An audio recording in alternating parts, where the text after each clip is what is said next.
doing? It's no Miru. Today, I just wanted to talk about the perfect defense against any narcissistic attack. Um, all you really need is your imagination and express knowledge that you yourself control your energy and whatever energy comes to you from whoever and whatever. So let's get right into it.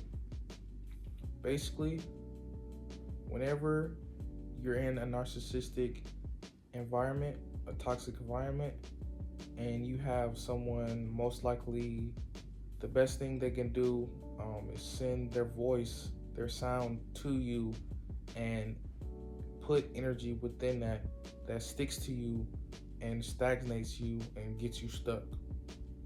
The best thing you can do is have full control over your aura and imagine, instead of that, whatever they're saying to you, whatever they're doing to you, even if it's physical, because if as soon as it becomes physical, that means they lost.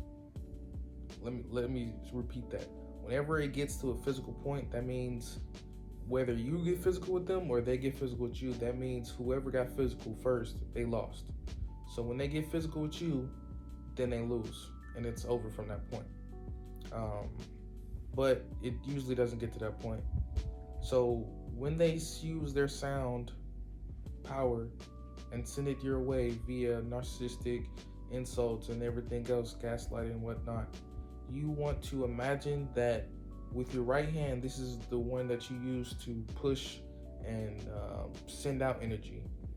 You will wave your right hand as soon as they're speaking, as soon as they're talking, and then you'll use this hand to encapsulate all that they're saying and sound energy around them instead of it coming to you. Because yes, they're talking about you, but they're really projecting what's going on inside to you because you're a perfect mirror. So you use your aura to, instead of allowing that to come into your aura, you push it back to sender. So this is just a more concrete version of I'll return everything back to sender type thing. But instead of just saying that, which you like, oh, just let it go into the ethers and do what it do, because you could do that when you speak it, but it might not all go back to sender. It might some trickle through your defenses because you can't see the energy per se.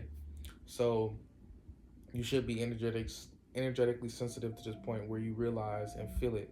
But you want to shake your fingers, and this is like you moving your aura. This is like taking in energy and, stitching up energy and bringing it together and bringing it to you, magnetism, and this is electricity. So you're using electromagnetism, and you're pushing that back on them. You know what I'm saying? Because you don't want that on you. They're sending it from themselves because they can't handle it internally, so they send it to you. But you know it's not going to do you any good, you taking it in yourself. So you send it right back to them via your electric and your magnetic and your electric. And that's pretty much the whole tactic. It doesn't matter if they don't speak it out loud, if you don't hear it, if you feel it, send it back. Don't even try to wait for it to escalate, because as long as it escalates, then they have more ammo to throw at you from their own point of view. And this works every time. It always works. It's basically just like you using your aura as a weapon, because if you allow anything from other people's spaces to come into you, you'll be having thoughts and feelings and emotions that don't really correlate to you, but they'll be able to sit on you because of resonation. And that will make you even more heavier and dense when you're trying to move around and do what you do and move forward, but you have all this heavy, dense bullshit on you. So you want to use your fingers, and you can even do it without moving your hands. You can just do it in your mind. You can do it in your imagination. Do that if you're around the person and you don't want to, look weird or anything. And you don't want them to have any more ammo on you, because most likely they might be able to know what you're doing from seeing it. So you use your imagination to just move them without moving them. You know what I'm saying? Like even right now, I'm doing it. So it's basically, you know, it's pretty simple, pretty straightforward. There's no really, and also after you do that, kind of like, if that's the whole thing, fighting fire with fire. You're not fighting with your fire, you're fighting with their fire. So their fire they send at you from inside of them, you send it right back onto them. So it quells the whole thing, it squashes it. And then they most likely will try to kiss up to you, be like, oh, I just want this and that for you, blah, blah, blah. Trying to act like they really have the best in mind for you when they really just are defunct and dysfunctional within themselves, because they don't know how to internally regulate emotions. And most times they will just say random things to get you in a certain state of being to see if you resonate with that. And as soon as you do, then they shoot off the stuff they're dealing with, but they can't come to terms with themselves. So they send it to you because you're a stronger source of information. But you want to send that back. Don't take anything. Don't take any bullshit. It doesn't matter if they're their boss, your manager, your mom, your dad, your brother, your sister, anybody. It doesn't matter who it is, friend, best friend, girlfriend. If they start shooting off these things 3 times, you know what I'm saying? The first time you should do this at practice, because never should have anybody on you. But I'm saying if it gets to 3 times, that means they're truly intent on being narcissistic in your life and being toxic. And also, you want to get to the point where after you do this practice, you realize, you know, even before they get to talking, you'll have a feeling within your body, and it'll probably be some type of pain that you've been dealing with for a long time. This is something within your astral body and in your aura that still is resonating with that narcissistic pattern.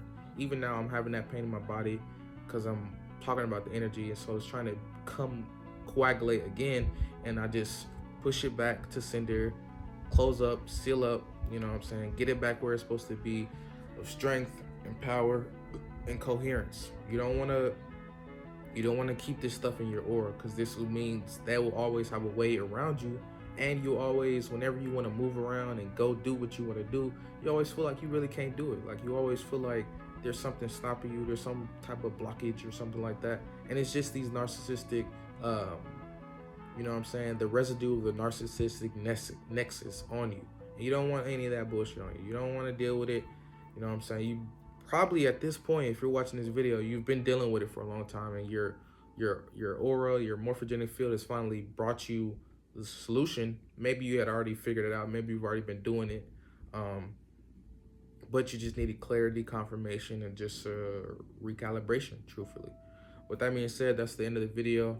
Love y'all. Stay blessed, stay balanced, stay whole. Remember, your aura, your astral body is for you, and that is where your awareness comes together and coagulates. And if it stays pristine, it stays clean, all it would ever do is expand ethereally, and you want to be doing that. You want to be all-encompassing. You want your aura and your astral body to be clean, to be cleansed, to be purified, and be flowing properly with whatever you're trying to do. So whenever you have to move around, which is always, because we never stop moving, even in your sleep, you're always moving. You want your stuff, you want your channels to be cleared. Also, another practice with that is the narcissistic nexus and that residue from that. It most likely made some type of physical or solidification via trauma in your aura and your astral body. So you want to make sure you get rid of that. You know what I'm saying? Make sure you dissolve that completely. So get rid of that completely, dissolve that completely, and you'll start to see physiological changes. Like even now, I'm sitting up straight, I'm being less, slouched. I feel more confident. You feel me? And I can even tell you about what I actually am going to be offering now. So it's going to be aura and astral cleansing, aura and astral cleaning, aura and astral purification. And this is just me helping you along the way. You know what I'm saying? I can do this. Across states through the phone. You know what I'm saying? FaceTimes. I come meet you personally, and we do it. It's more like I would say it's a healing, but it's not really a healing. It's really just a cleaning up of all the dross and a byproduct that is accumulated in your aura, and you really don't, at one point, you know what I'm saying, you could be so filled up with it, you don't have even the energy to find a solution to it. You just succumb to the disease and you end up dying. But we're now in a new age, we're now in a new world, and there's people out here, such as myself, that can help you, assist you, do what I've been doing for a long time. And now I'm starting to crystallize the practice, the issue, the things, and I'm gonna be pushing this out. You know what I'm saying? I'm gonna be doing a lot of things. I am doing a lot of things now. Gonna be making music to add on to it. You know what I'm saying? Gonna be promoting it, marketing. Probably gonna put this on my Instagram, you know, just to get the word out and fully, truly start embodying my purpose so the path can disappear and I could be doing my mission. That being said, y'all, love y'all. Appreciate y'all. If y'all enjoyed the video, go ahead and like, subscribe, you know what I'm saying? Hit the bell notification, share this, because I know there's other people dealing with narcissists. They're very powerful beings, but they're dealing with even more powerful or parasitic narcissists. You know what I'm saying? Doesn't matter if they're family, friends, or whatever. They're dealing with you because they know your future, and you got to get to that future right now in the present.